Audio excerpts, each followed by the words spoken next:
Hi guys, आज इस video में मैं आपके साथ शेयर करूंगी पर्सनल हाइजीन रूटीन, जिसे मैं मेंटेन करने के लिए अलग अलग बॉडी पार्ट्स पे कुछ ऐसी चीज़ें फॉलो करती हूँ जिनसे मेरा पर्सनल हाइजीन बहुत अच्छे से मेंटेन भी रहता है।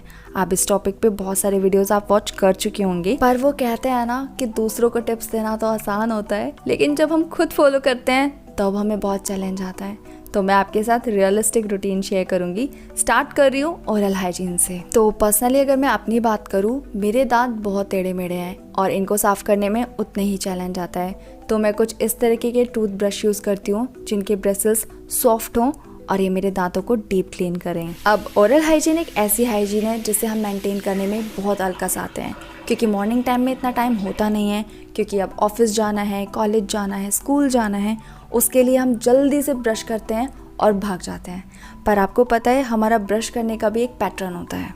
तो ब्रश को अपने दांतों पे कभी भी घिसना नहीं है। अपने ब्रश को हाफ टीथ पे लेके डाउनवर्ड डायरेक्शन में नीचे लेके जाना है, फिर हम उसको प्रॉपरली प्लेस करेंगे अपने पूरे टीथ पे और इस तरह से हम रोटेट करेंगे अपने दांतों पे अच्छे से ब्रश को। तो क्लॉकवाइज एंटी क्लॉकवाइज पैटर्न से हम अपने दांतों को डीप क्लीन कर सकते हैं रोज।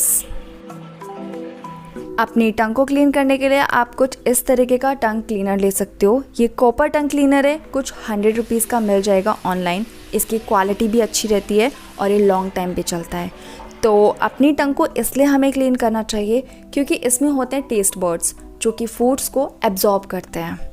आपने देखा होगा बहुत लोगों के मुंह से बहुत गंदी स्मेल आती है, जिसकी वजह से हम उन्हें अवॉइड करना भी स्टार्ट कर देते हैं।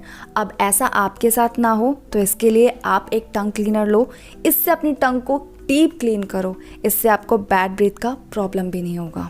अक्सर लोगों को लगता है कि माउथ वॉश मुंह को फ्रेश रखने के लिए किया जाता है, वो भी सिर्फ मॉर्निंग टाइम में।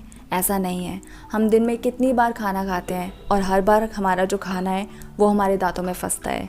तो बार बार तो ब्रश करना नहीं चाहिए और हम कर भी नहीं सकते हैं। इसके लिए हमें माउथ वॉश यूज़ करना चाहिए। ये हमें कैविटी से प्रिवेंट करता है। तो जो भी आपके दांतों में फंसा हुआ खाना है उसे ये इजीली निकाल देता है और आपके दांतों को फ्रेश रखता है। और आपको कैविटी नहीं होगी तो आपके दांत भी सही सलामत रहेंगे। तो अगर आपके दांतों में पहले से कैविटी है तो स्पेशली आपको माउथ वॉश अपने ओरल हाइजीन में इंक्लूड कर लेना चाहिए। इससे आपके दूसरे दांतों में कैविटी लगने के चांसेस बहुत कम हो जाते हैं। तो पर्सनल हाइजीन रूटीन में सबसे पहले फर्स्ट प्रायोरिटी पे होना चाहिए आपके लिए ओरल हाइजीन। इसे डेली मेंटेन करो। वेजाइनल हेल्थ को मेंटेन करने के लिए बहुत कुछ है बताने के लिए, पर अभी मैं आपको सिर्फ इम्पॉर्टेंट चीज़ बताऊंगी, वो है हेयर फ्री रखना। तो उसके लिए आप कुछ इस तरीके के बिकनी लाइन रेज़र यूज़ कर सकते हो। ये बहुत स्मूथली ग्लाइड होता है बिकनी लाइन पे, तो कट लगने के चांसेस बहुत ही कम होते हैं। वैसे तो मैंने सोचा हुआ है कि आपके साथ मैं शेयर करूँगी अपना पर्सनल वेजाइनल हेल्थ रूटीन, जिसे फॉलो करके आप वहाँ की स्किन को इम्प्रूव भी कर सकते हैं और अपने आप को हेयर फ्री भी रख सकते हैं। उसके भी बहुत सारे ऑप्शंस हैं। पर अगर आप रेज़र भी यूज़ करते हो रोज़, उससे क्या होता है कि हमारी वहाँ की स्किन डार्क होनी स्टार्ट हो जाती है, क्योंकि ऑलरेडी वहाँ की स्किन बहुत सेंसिटिव होती है। पर इसके लिए मैं आपको बता देती हूँ एक DIY। इसे आपको बनाने के लिए थोड़ा सा एलोवेरा जेल लेना है, उसमें 1 कैप्सूल मिलाना है विटामिन E का। अब पर्सनली मुझे जो रिज़ल्ट मिला है इस DIY से वो मैं आपको बता देती हूँ। तो बिकनी लाइन पे मुझे छोटे छोटे पिंपल आ जाते थे, तो उससे इसने मुझे प्रिवेंट किया। साथ में वहाँ की स्किन इसने बहुत सूद करी, फाइन करी। ये DIY मेरी गायनों ने बताया था, तो पर्सनली मैंने तो इसे यूज़ करके देखा हुआ है।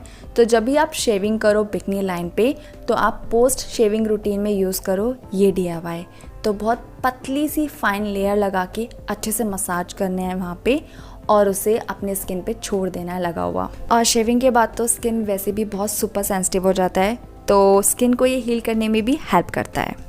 ये नेक्स्ट DIY है हमारी बैली बटन के लिए। मैं आपके साथ DIY इसलिए शेयर कर रही हूँ क्योंकि ये DIY मैंने पर्सनली देखा है रिजल्ट्स देते हुए। तो बैली बटन की हाइजीन को मेंटेन करने के लिए आपको चाहिए सिर्फ 2 इंग्रेडिएंट, वो है एक टर्मरिक और लेमन। तो ये आपकी किचन में ही अवेलेबल है। तो बस लेमन जूस में मिला लो थोड़ा सा टर्मरिक और इसका फाइन पेस्ट बना लो। अब ये पेस्ट आपको तभी यूज़ करना है अगर आपका बैली बटन आपके टमी से ज़्यादा डार्क हो और वो अलग ही विजिबल हो रहा हो जब भी आप कुछ पहन रहे हो। तो ये आपको हेल्प करेगा आपके बैली बटन को डीप क्लीन करने के साथ वहाँ की स्किन को मैजिकली ब्राइटन अप करने में। तो बस करना ये है, एक कॉटन में लेके इस पेस्ट को अपने बेली बटन के अंदर इसको अच्छे से प्लेस कर देना है कुछ 15 मिनट्स के लिए। इस पेस्ट को सिर्फ वीक में 2 से 3 बार यूज़ करना है 15 मिनट के लिए। और आयुर्वेद के अकॉर्डिंग जो भी चीज़ हम अपनी नाभि में यूज़ करते हैं उसका डायरेक्टली हमारी स्किन पे इम्पैक्ट पड़ता है। अब आपकी नाभि तो सुपर क्लीन होगी ही, वहाँ की स्किन साफ़ होनी स्टार्ट होगी, पर इसी के बाद घी भी यूज़ करना है।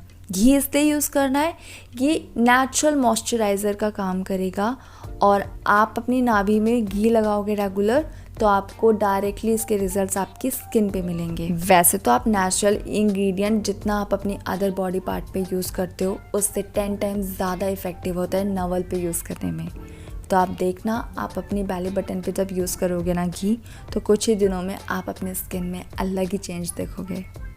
ये है फीमेल रेज़र जिसे मैं अपनी अंडर आर्म्स पे यूज़ करती हूँ।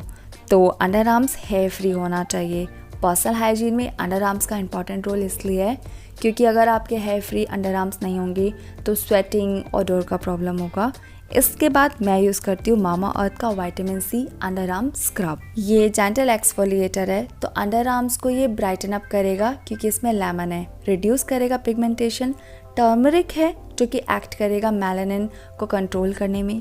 योगर्ट होता है रिच इन लैक्टिक एसिड और रिमूव करेगा डेड स्किन सेल्स। तो ये अंडर आर्म्स की स्किन को इवन आउट बनाने में हेल्प करता है। ये सुटेबल है ऑल स्किन टाइप के लिए क्योंकि मामा अर्थ के सारे प्रोडक्ट्स नेचुरल इंग्रेडिएंट से बने होते हैं, केमिकल फ्री हैं, पैराबेन फ्री हैं। अब अगर आप यूज़ करना चाहते हो तो मेरा कूपन कोड यूज़ करके मनी सेव कर सकते हो। यूज़ कर लो coupon code GOOL2023 to get 20% off at Mamaearth official website and application. और जब भी आप मामा अर्थ से बाय करते हो तो आपके ऑर्डर को लिंक कर देते हैं वेबसाइट पे एक ट्री से, क्योंकि उनका एम है 2025 तक 1 मिलियन ट्री लगाने का। प्रोडक्ट्स अवेलेबल है अमेजन, नायका, फ्लिपकार्ट, पर्पल, मामा अर्थ की एप्लीकेशन पे, पर ये अब आपके नियर बाय स्टोर में भी अवेलेबल हैं। तो नेक्स्ट टाइम जब भी आप स्पॉट करो मामा अर्थ का स्टोर तो मुझे कमेंट सेक्शन में ज़रूर बताना और लिंक मैं आपको दे दूँगी डिस्क्रिप्शन बॉक्स में, तो चेक कर सकते हो।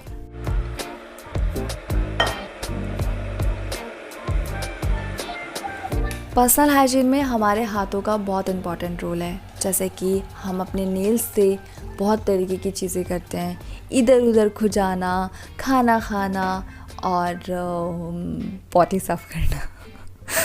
तो देखो, आपके नेल्स अगर साफ़ नहीं होंगे ना तो समझ लो आपके नेल्स के अंदर बैक्टीरिया एक्यूमुलेट तो हो ही जाना है। तो टाइम टू टाइम करो मैनिक्योर घर पर ही। तो गर्म पानी में मिलाओ एप्पल साइडर विनेगर, मिक्स कर लो कोई ऐसा शैम्पू जो आप यूज़ ना करते हो तो आप इस तरह से इसे यूज़ कर सकते हो। साथ में मिलाओ सॉल्ट। और मैं आपको जो ये मैनिक्योर का तरीका बता रही हूँ ये एक बेसिक तरीका है जो आप घर पे कर सकते हो। आपको बाहर सैलून में जाके पैसे इन्वेस्ट करने की ज़रूरत नहीं है, ये भी बहुत अच्छा काम करता है। अब लेमन के कुछ जूस मिलाने के बाद आप, ये ऑप्शनल है, अगर हो तो आप मिक्स कर सकते हो। ट्री टी ऑयल मुझे अच्छा लगता है मिक्स करना, पर मैं बेकिंग सोडा नहीं यूज़ करती हूँ, उससे मेरे हाथ फटने लगते हैं। मैंने आज तक मैनिक्योर सैलून में जाके नहीं लिया, इवन पेडिक्योर भी नहीं लिया है। मैंने जब भी किया है घर पर ही किया है।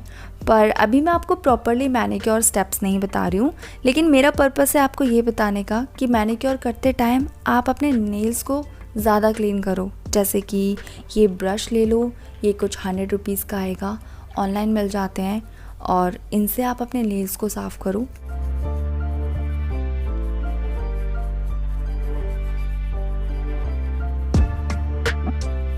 वैसे मैंने तो नेल एक्सटेंशंस कराए हुए हैं और मैंने कुछ लगातार 3 से 4 बार कराए हैं ना, तो इस वजह से मेरे नेल्स डैमेज होने स्टार्ट हो गए हैं। तो अगर मैं नेल एक्सटेंशंस नहीं रखूँगी तो मेरे नेल्स बहुत ही ख़राब लगेंगे और अब मुझे वीडियोस बनानी पड़ती हैं, तो इसलिए मुझे थोड़ा सा मेंटेन रखना पड़ता है अपने नेल्स को। तो इसी वजह से मैंने दोबारा भी कराए। पर ये एक ऐसा साइकिल है ना जिसमें आप एक बार फंस जाओगे तो बस फंस के ही रह जाओगे। हाँ, वो बात अलग है कि अगर आप सोशल मीडिया पे काम नहीं करते हो तो आपके लिए ईजी है दोबारा से अपने नेचुरल नेल्स को ग्रो कर पाना। अब मैं सोच रही हूँ कि मैं नेक्स्ट टाइम नेल एक्सटेंशंस नहीं कराऊंगी, अपने नेचुरल नेल्स को ही रीग्रो करूँगी, और जो डैमेज हो चुके हैं वो आगे चले जाएंगे तो उन्हें कट कर दूँगी। पर मेरा आपको पर्सनली सजेशन है कि अपने नेचुरल नेल्स की ही आप हाइजीन को मेंटेन करो और इनको सुपर क्लीन रखने की कोशिश करो। मैंने जो मैनीक्योर में सॉल्यूशन यूज़ किया होता है उसे मैं पेडिक्योर में भी यूज़ कर लेती हूँ, क्योंकि इतने गंदे नहीं होते हैं हमारे हाथ कि वो पूरा पानी ही गंदा हो जाए, तो वो पेडिक्योर में भी काम आ जाता है। पर्सनल हाइजीन में पैरों के लिए भी उतना ही इंपॉर्टेंट रोल है जितना अदर बॉडी पार्ट, क्योंकि अगर आपके पैर बहुत अनहाइजीनिक होते हैं, उसमें से बहुत गंदी स्मेल आती है, तो आपकी पूरी पर्सनैलिटी पे क्वेश्चन मार्क लग सकता है। तो इसलिए अपने पैरों का खास ख्याल रखें। अब लास्ट टिप है पर्सनल हाइजीन में मेरा ईयर क्लीनिंग, क्योंकि आपके कानों से कोई भी आपको जज कर सकता है कि आप अपनी पर्सनल हाइजीन को किस तरह से मेंटेन करते हो। मैं ना जब 11th स्टैंडर्ड में थी ना, तो एक लड़की थी, उसका नाम तो नहीं लूँगी क्योंकि हो सकता है वो मुझे देख भी रही हो, तो उसके कान सबसे ज़्यादा गंदे रहते थे। और देखो इतने साल बाद भी मुझे याद है, वो इसलिए क्योंकि कानों से सबसे ज़्यादा आपको लोग जज करते हैं। तो आपको कानों को अपने बहुत अच्छे से क्लीन करना है। कपड़ा लो, पानी में डिप करके उसको अच्छे से राउंडली आपको क्लीन करना है। और शावर लेते टाइम अपने कानों को बिल्कुल अवॉइड ना करें। नो मैटर कि आप अपने हेयर वॉश कर रहे हो या नहीं, या अपने बालों को भिगोने की वजह से आप अपने कानों को साफ़ नहीं कर रहे हो, ज़रूर साफ़ करना।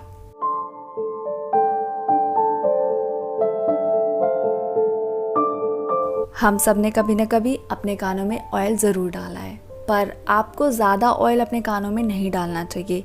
ये साइंटिफिकली प्रूवन है कि अगर आप ज़्यादा ऑयल अपने कानों में डालते हो, इससे आपके कान डैमेज भी हो सकते हैं। तो कानों में अगर आप रेगुलर ऑयल डालते हो वीकली 15 दिन में, तो ऐसा मत करो। मंथ में एक बार डाल लो या फिर 2 महीने में एक बार डालो। मेरा सजेशन यही रहेगा, क्योंकि बहुत सारे सोशल मीडिया इन्फ्लुएंसर्स हैं जो बोलते हैं कानों में ऑयल डालो, इसके बहुत बेनिफिट्स हैं, पर बेनिफिट से ज़्यादा इसके साइड इफ़ेक्ट हैं, तो इसे कम ही करना। अब बस कहने का मतलब यही है कि हमें पता होना चाहिए कौन सी चीज़ हमें वीकली मंथली यूज़ करनी है फॉर बेस्ट रिजल्ट्स। तो बस आज की वीडियो में मैंने आपके साथ शेयर किया पर्सनल हाइजीन को हम कैसे मेंटेन कर सकते हैं घर पर ही, और कुछ चीज़ों का ख्याल रखना है, जैसे ये ईयरबड, इसको हमें अंदर की तरफ यूज़ नहीं करना है, सिर्फ बाहर की तरफ हम इसे यूज़ कर सकते हैं।